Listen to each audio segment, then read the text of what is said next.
qual é a missão dos nossos santos anjos da guarda?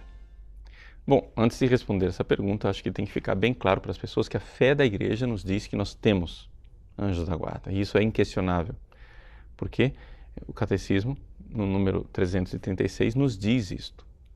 Mas o catecismo usa como argumento o próprio dado bíblico. Nós temos no Evangelho de São Mateus, capítulo 18, uma realidade irrefutável. Jesus diz assim: cuidado não escandalizar os pequeninos, porque os seus anjos no céu contemplam sem cessar a face do meu Pai que está nos céus. Ora, Jesus não iria se equivocar sobre uma matéria tão importante, tão delicada, não é? Então, é algo tranquilo na vida da igreja. Nós podemos atestar a presença dos anjos na vida de tantos santos. A biografia dos santos é uma enciclopédia da ação angélica. Agora, para citar um exemplo que está na própria Bíblia, a gente pode pegar aqui, né, os Atos Apóstolos, no capítulo 12. Herodes viu que estava agradando os fariseus quando começou a perseguir a igreja e mandou matar São Tiago. Então ele mandou prender Pedro. E Pedro, no meio da noite, foi solto. Por quem? Por um anjo. Quando ele se apresenta na porta da comunidade, bate a porta porque ele quer entrar, a empregada, de nome Rosa, ouve São Pedro e diz, fica tão alegre que esquece de abrir a porta e vai lá avisar para o pessoal: Pedro está aí na porta. Qual é a reação das pessoas? Eles dizem assim, capítulo 12, versículo 15: estás louca? Disseram-lhe. Mas ela insistia. Disseram então: é o seu anjo. Interessante isto. Ou seja, já que Pedro está preso e quem está lá fora tem a mesma voz de Pedro, então deve ser o anjo dele. Para a comunidade cristã, a existência de um anjo pessoal para cada pessoa é uma realidade óbvia.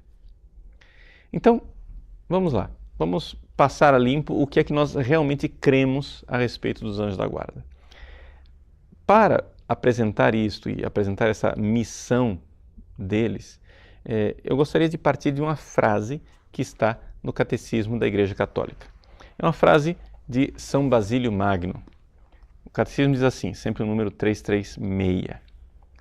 Cada fiel é ladeado por um anjo como protetor e pastor para conduzi-lo à vida.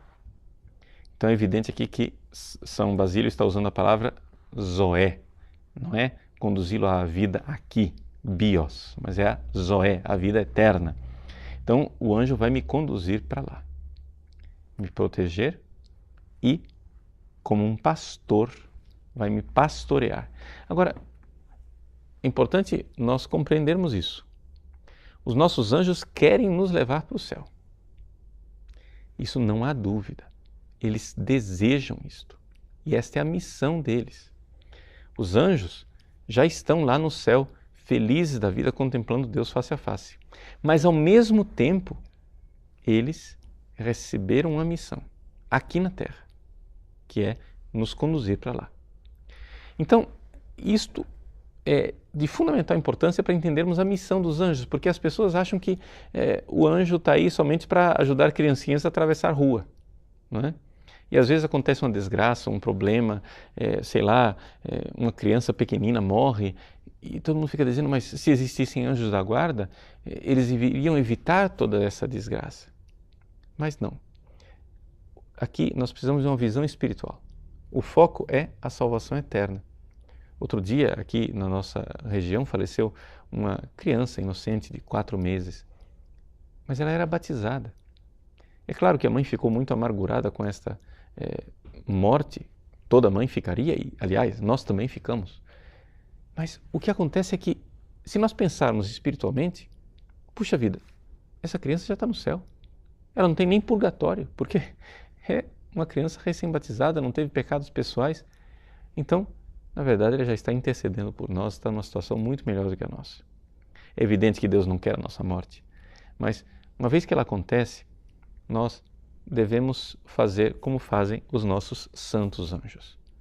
E como é que os nossos anjos reagem diante dos males da nossa vida, ou seja, de um acidente, um pecado, ou até diante da perdição de uma alma que vai para o inferno. Santo Tomás de Aquino, na sua Suma Teológica, tem uma questão inteira sobre os anjos da guarda, a questão número 113. E numa dessas questões, ele diz assim, o artigo 7. Sofre o anjo, não é, quando acontece algum mal com aquele que ele devia guardar? A resposta de Santo Tomás é estranha. Ele diz, não, os anjos não sofrem. E por que não sofrem? A resposta dele é sábia. Porque eles tentam fazer de tudo para que aquela pessoa não sofra, não peque e não pereça. Mas uma vez que uma dessas realidades acontece, eles inclinam a cabeça e adoram o desígnio divino, a vontade de Deus que permitiu essas coisas. Então, isso daqui também é uma coisa interessante para nós que sofremos. Porque Santo Tomás de Aquino cita, né, uma frase de Santo Agostinho, em que Santo Agostinho diz com toda clareza que o sofrimento, tristeza e dor resultam do que contraria a vontade. Então eu vou sofrer se tem alguma coisa contrariando minha vontade. Mas se aquela coisa não está contrariando minha vontade, eu não tenho por que sofrer. Ora, o anjo recebeu o desígnio de me salvar, mas se depois ele vê o fato, ele não tem mais por que ficar batendo a cabeça contra uma parede de um fato real. Santo Tomás cita um exemplo. Vamos supor, o sujeito é um mercador que tem um navio, né? É evidente, ele está lá levando a mercadoria dele, né, para ser vendida em outro lugar. Então ele não quer que aquela mercadoria caia no mar. Mas se acontece uma tempestade e para salvar o navio ele tiver que jogar a mercadoria no mar, ele quer. Não é isso? Então, de uma forma geral, ele não quer jogar a mercadoria no mar. Mas naquela circunstância, ele abraça aquilo e quer.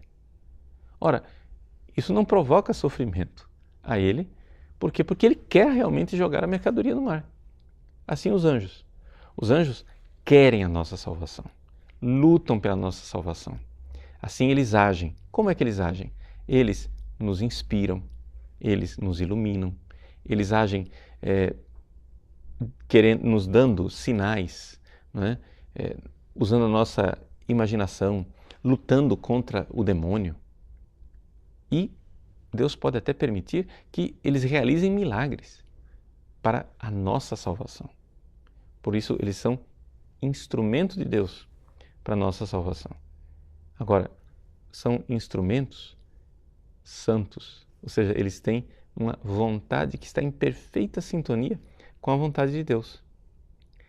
Santo Tomás nos recorda que quando um instrumento é inteligente e livre, ele recebe o nome de ministério. Ou seja, se eu sou um lápis não é um ministro. Mas se eu sou inteligente e livre e uso a minha inteligência e disponho a minha vontade para servir a Deus e para servir como instrumento dele, então eu sou um ministro de Deus. Ora, a missão dos anjos é essa. Os anjos são ministros de Deus que estão aí para nos servir. São João Bosco nos recorda que os nossos anjos da guarda querem nos ajudar muito mais do que nós desejamos a ajuda deles. O desejo que eles têm de nos ajudar, nos salvar, nos conduzir para Deus é muito, muito maior do que a nossa vontade de sermos protegidos, guiados e conduzidos até o céu. Por isso, não é dificuldade, não há dificuldade nenhuma em nós pedirmos a ajuda dos nossos anjos. Não precisamos convencê-los, só precisamos nos abrir à sua ação.